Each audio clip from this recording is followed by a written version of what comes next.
नमस्कार, आप देख रहे हैं अब तक टाइम्स और मैं हूं विकास सुखीजा। दोस्तों, एक बार फिर धान का सीजन आ गया। लगातार जब से हरियाणा में मनोहर लाल खट्टर की सरकार आई है, तब से धान की खरीद को लेकर नए से नए फरमान जारी हो रहे हैं। और इस बार जो फरमान जारी हो चुका है, उसके विरोध में कल यानी शनिवार को गोहाना के अंदर बहुत बड़ी हरियाणा प्रदेश स्तर पर आक्रोश रैली का आयोजन किया गया है। अर्थात बता दें तो इस रैली के अंदर सरकार को सीधी सीधी चेतावनी दे दी जाएगी कि आखिरकार आड़तियों का कसूर क्या है, क्यों उन पर बार बार नकेल कसी जाती है, क्यों उनकी रोजी रोटी पर प्रश्न चिन्ह लगाया जाता है, आखिर जाएंगे कहाँ। आपको बता दें, इस बार हरियाणा सरकार ने नया फरमान जारी किया है और नया फरमान है ई नेम के नाम से। आखिरकार ये ई नेम क्या है, ये हम बताएंगे आपको। और दोस्तों, अगर बात करें तो आड़त जिस तरह से 2.5% हुआ करती थी, उसका फिक्स रेट कर दिया 46 रुपये। तो उसकी अलावा अगर बात करें, डायरेक्ट भुगतान हुआ करता था, इस पर भी ग्रहण लगा है। सीमा मात्र के जो किसान हैं, हरियाणा की सीमा के आसपास जो रहते हैं, साथ वाले प्रदेश में रहते हैं, उनका इधर रजिस्ट्रेशन है, इन पर भी शिकंजा कसा गया है। और आपको बता दें, इसके बाद अगर बात करें तो मार्केट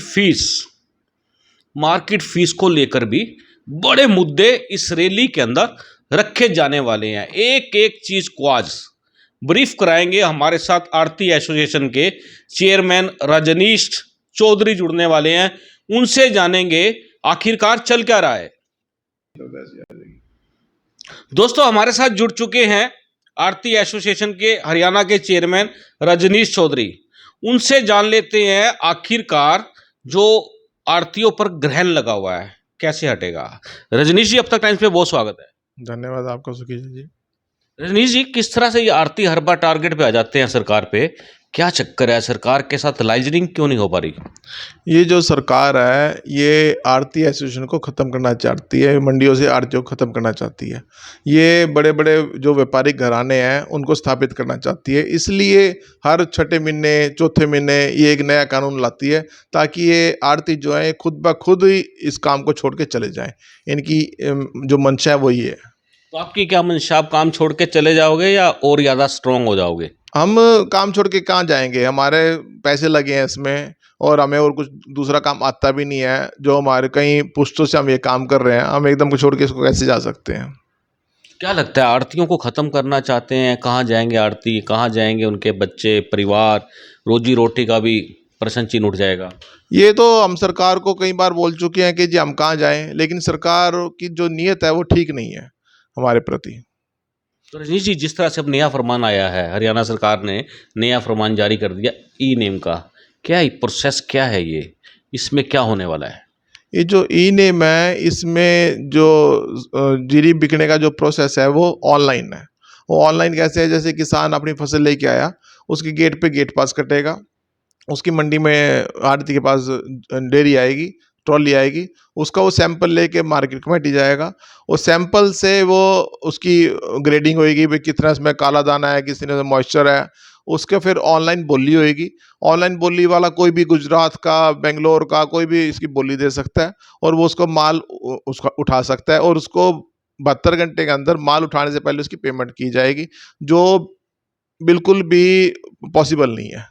तो ये पेमेंट किसको की जाएगी, ये बड़ा सवाल है। ये पेमेंट किसानों को की जाएगी, सीधा डायरेक्ट पेमेंट हो जाएगी, तब भी माल उठेगा या पहले माल उठ जाएगा बाद में पेमेंट दी जाएगी? इसमें प्रोसेस तो ये है कि पहले पेमेंट होगी फिर माल उठेगा, जबकि ऐसा कभी नहीं होता। ऐसे जो राइस मिलर है उनके पास इतनी पेमेंट थोड़ी होती है कि वो एकदम माल उठा ले। ये तो हमारा और राइस मिलर का आपस का पर्दा होता है। कोई 2 महीने पेमेंट नहीं देता, कोई 6 महीने देता, कोई 7 साल नहीं देता। जो ये प्रोसेस ई नेम के अंदर जो प्रोसेस आ रहा है कि ढेरी आई आपके यहाँ पर, आड़ती की दुकान पर आई, उसके बाद उसका मॉइस्चर चेक करके मार्केट कमेटी में जाना पड़ेगा, वहाँ से हरी झंडी मिलेगी कि लाल मिलेगी, क्या होगा? ये तो पूरा लगता है भ्रष्टाचार में पूरा मामला जुड़ जाएगा। ऐसे हो ही नहीं सकता। ये जो सरकार है, ये इसी के रूम में बैठ के, ऑफिस में बैठ के लागू कर देती है, लेकिन ऐसा कभी नहीं हो सकता। और इसमें सबसे बड़ा जो पेंच है वो ये है कि जैसे पहले हज़ारों करोड़ रुपया आड़तियों का राइस मिलर्स के पास डूब चुका है। कोई राइस मिलर डिफॉल्टर हो जाता है, कोई किसी को लॉस हो जाता है। अब वो जो पैसा डूबा है वो सिर्फ आड़तियों को डूबा है, ना कि किसी किसान भाई का। किसान भाइयों को जो पैसा मिला वो पूरा मिला है। आगे जो कोई डिफॉल्टर हो गया या कोई भाग गया राइस मिलर, तो सारा पैसा किसान का मरेगा। इसमें सबसे ज़्यादा नुकसान किसान का है। किसानों के बारे में भी नहीं सोचा जा रहा। सरकार सोच रही है ना, ये सरकार किसान विरोधी, मजदूर विरोधी, आड़ती विरोधी सरकार है। तो जिस तरह से आप कह रहे हैं कि ढेरी आएगी वहाँ पर आपके पास, आड़तियों के पास आएगी, जितने भी आड़ती हैं, फिर वो उसका सैंपल लेके जाएंगे मार्केट कमेटी में, वहाँ से पास कराएंगे, कितना मॉइस्चर है उसका रेट लगेगा। ये जो प्रोसेस है, ये लगता नहीं कहीं ना कहीं दाल में काला है, भ्रष्टाचार की बदबू आ रही है इसमें। हाँ, ये तो जो भी मान लो हमारा सैंपल लेके जाएंगे, सब अधिकारी के ऊपर डिपेंड हो जाएगा। मान लो वो मॉइस्चर क्या निकालते हैं, वो क्या काला दाना निकालते हैं, और आगे लेने वाला जो है वो पता नहीं कौन होगा कौन नहीं होगा, कौन हमें बारदाना देगा, कौन माल को उठाएगा, कोई इसमें क्लियर नहीं है। बिल्कुल दोस्तों, माल फंस जाएगा और उसके बाद नीचे से, टेबल के नीचे से माल देना पड़ेगा। और आपको बता दें, विजिलेंस को भी इस बार अपनी कमर और कसनी पड़ेगी, क्योंकि बहुत बड़ा धान खरीद के अंदर घोटाला होने की संभावनाएं हैं, और बिल्कुल लग भी ऐसे रहा है। यदि ये बात करें, आड़त की बात कर लेते हैं। आड़त आड़त का भी शिकंजा कसा गया। आड़त का ये है कि हम सीएम साहब से भी मिले हैं, और उसमें एसीएस फूड है जो उनसे भी मिले हैं। हमारी जो आड़त है वो 2.5% है, और जो एपीएमसी अकाउंट वो है, हमारा कानून है, उसके अनुसार हमें 2.5% मिलनी चाहिए। लेकिन सरकार ने हमारी 46 रुपीज़ फिक्स कर दी है, जो आज की तारीख में भी हमें 5 से 6 रुपये का नुकसान है। और आने वाले टाइम में जब रेट बढ़ेगा, एमएसपी बढ़ेगा, तो और नुकसान होगा। तो ये हमारे साथ जो है जाती हो रही है। तो इसमें बात करें, उठान को लेकर भी मामला बिगड़ सकता है। हाँ, जब कोई काम करने को, अब जो है मजबूरी में काम करना पड़ रहा है आड़ती को, वरना काम करके इस टाइम कोई खुश नहीं है। टूट चुका है आरती, क्या लगता है। टूट चुका है, वो हताश है, निराश है, क्योंकि इतने साल हो गए जब से बीजेपी सरकार आई है, 8 साल से, तो हर रोज नए नए कानून आ रहे हैं। और जो सीएम साहब हैं वो कहते कुछ है करते कुछ है। हमसे वादा कर लेते हैं, लेकिन उसके बाद फिर उल्टी मिलता है जो भी हमें मिलता है। दोस्तों, एक कहावत है, वादा तो टूट जाता है। ये गाना सुना होगा, वादा तो टूट जाता है और टूट जाता है, ये भी टूट जाएगा। जिस तरह से बात चल रही है, बात करें जो सीमांत के किसान हैं, उनको बड़ी परेशानी आती है। वो अपना माल लेकर कई कई दिन तक रजनीश जी यहाँ खड़े रहते हैं, उनका माल परचेज नहीं होता। वो क्या चक्कर है। और जबकि केंद्र सरकार कहती है कोई भी किसान किसी भी मंडी में माल बेच सकता है। क्या कहना चाहेंगे। जो सीमांत किसान है, ये हमारा इनसे बरसों पुराना, 50-100 साल से हमारा लेन देन चल रहा है इनसे। और ये सरकार कहती है कि हम दूसरे उसके प्रदेश के किसान को की फसल यहाँ पर नहीं बिकने देंगे। और हम ये उनको बोल रहे हैं कि जो भी फसल सेंटर पूल में जाती है, उसकी तो जो भी लेता है सेंटर लेता है, एफसी लेता है, चाहे वो यहाँ ले, चाहे यूपी ले, चाहे पंजाब ले। तो इसमें आपको क्या फ़र्क पड़ता है। अगर हमारा उसको लेन देन है और वो यहाँ फसल बेचना चाहते हैं, और हरियाणा पंजाब का जो अपना मंडी वो है, एपीएमसी वो है, वो सबसे अच्छा है। अगर आपके दूसरे प्रदेशों का अच्छा होता, यूपी का, बिहार का होता, तो यहाँ ना आते। हमारा प्रदेश का किसान कभी नहीं दूसरे उसमें जाता, क्योंकि हमारा यहाँ मंडी स्ट्रक्चर अच्छा है। तो उनको आने दिया जाए, लेकिन सरकार मानती नहीं है इस बात को। हम तो उनको बोल बोल के हमने संघर्ष भी कर लिया। अब कल देखो, कल भी हमारे एक गठजोड़ हो रहा है, पूरा जन आक्रोश रैली हमारी गोहाना में, उसके लिए हज़ारों आदमी इकट्ठे होंगे। कल क्या करते हैं उसके बाद देखते हैं। ये भुगतान का मामला है। भुगतान का जैसे कहते हैं कि भुगतान कैसे होता है, भुगतान का क्या रहने वाला है, किसान तो फंसेगा इसमें, पूरा डाउट बना हुआ है। अब इसमें क्या हुआ है, जो ये डायरेक्ट पेमेंट हुई है, उससे हमारे आड़तियों को बहुत भारी नुकसान हुआ है। हमारे पैसे रिकवर नहीं हो रहे। उससे हमारे जो आड़तियों ने अपने लिमिट्स भी बनवाई हुई हैं, वो भी पूरी नहीं हो रही। तो उससे प्रभावित हुआ है। लोगों ने, किसानों को, आड़तियों ने पैसे देने अब कम कर दिए हैं। किसानों को बहुत भारी नुकसान है इस चीज़ का आने वाले टाइम में, और इसका जो नुकसान है वो ज़्यादा होगा। जो ये आक्रोश रैली होने जा रही है, उसमें आक्रोश ही दिखेगा या कुछ सेटलमेंट सरकार से हो सकती है। नहीं, 8 साल से हम तो आक्रोश में ही हैं, क्योंकि हमसे जो वादे किए जाते हैं वो कभी पूरे नहीं हुए।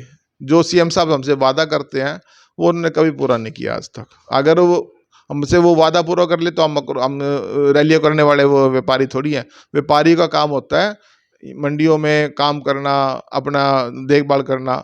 ये हमसे वो काम करा रहे हैं जो पार्टियों के काम होते हैं, हमारे काम नहीं है ये। रजनी जी, एक बड़ा सवाल उठता है कि आखिरकार गोहाना को क्यों चूज किया गया, क्योंकि अगर राइस की बेल्ट करें तो सबसे मार्केट जो है जीटी रोड पे इस साइड की बड़ी मार्केट है। ये तो चूज़ नहीं किया गया, ये तो आगे बढ़ के जो गोहाना मंडी वाले हैं उन्होंने बोला कि आप हमारे यहाँ आओ और हम करना चाहते हैं, सब भाइयों को बुलाना चाहते हैं, अगर करना ही है तो कहीं भी हो सकती थी वो, तो ऐसा कुछ नहीं है। इस रैली में कौन कौन लोग आ रहे हैं? आड़ती तो आ ही रहे हैं, उसके अलावा किसान आ रहे हैं, राइस मिलर भी आ रहे हैं, कौन कौन आ रहे हैं? हमारे जो आड़ती हैं और जो हमारे मुनीम भाई है जो हमारे यहाँ काम करते हैं, और किसान भाई वही होंगे यहाँ पर। बिल्कुल दोस्तों, आपको बता दें काफी बड़ी आक्रोश रैली होने जा रही है यार। रजनी जी, एक एक सवाल जो उठ रहा है मार्केट फीस को लेकर, इसका क्या सीन है?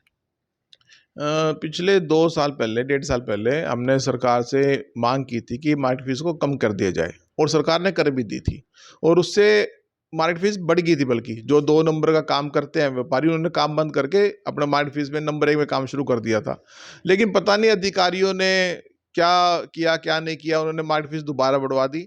और ये जो दूसरी स्टेट्स हमारी यूपी है या दिल्ली है, उसमें मार्केट फीस कम है। यूपी में 1.5% है, दिल्ली में 1% है। तो जो राइस मिल रहा है, एक्सपोर्टर्स हैं, उनको वहाँ पे लेने में ज़्यादा फायदा होता है। हमारे यहाँ हरियाणा की मंडियों में माल कम आता है, तो हमारी सरकार से काफ़ी हमने डिमांड की है कि इसको मार्केट फीस को दोबारा से कम किया जाए और इसको 1% रखा जाए। बिल्कुल दोस्तों, आपको बता दें मार्केट फीस का लेकर भी मामला गरमाया हुआ है। रजनी जी, आपने हमसे बात किया, बहुत धन्यवाद है। थैंक यू जी। बिल्कुल दोस्तों, आपको बता दें एक बार फिर से दोबारा नया लोचा पड़ने वाला, हर बार पड़ता, हर साल पड़ता है, और हर साल मार्केट कमेटी वालों के खिलाफ मुकदमे भी दर्ज हो जाते हैं, पकड़े जाते हैं। और जो इस तरह का जो अब ये नया जो प्रोसेस स्टार्ट हुआ है, वो जो हुआ है उसके अंदर भी कहीं ना कहीं भ्रष्टाचार की बू आ रही है। मतलब सरकार को अभी से ही इस बारे में सोच लेना चाहिए कि आखिरकार कहां पेच फंसने वाला है। आप देख रहे हैं अब तक टाइम्स, मैं हूं विकास सुखीजा अपने साथी रिकेश के साथ। नमस्कार, जय हिंद, जय Bharat.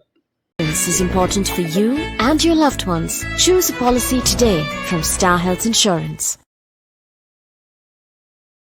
This is important for you and your loved ones. Choose a policy today from Star Health Insurance.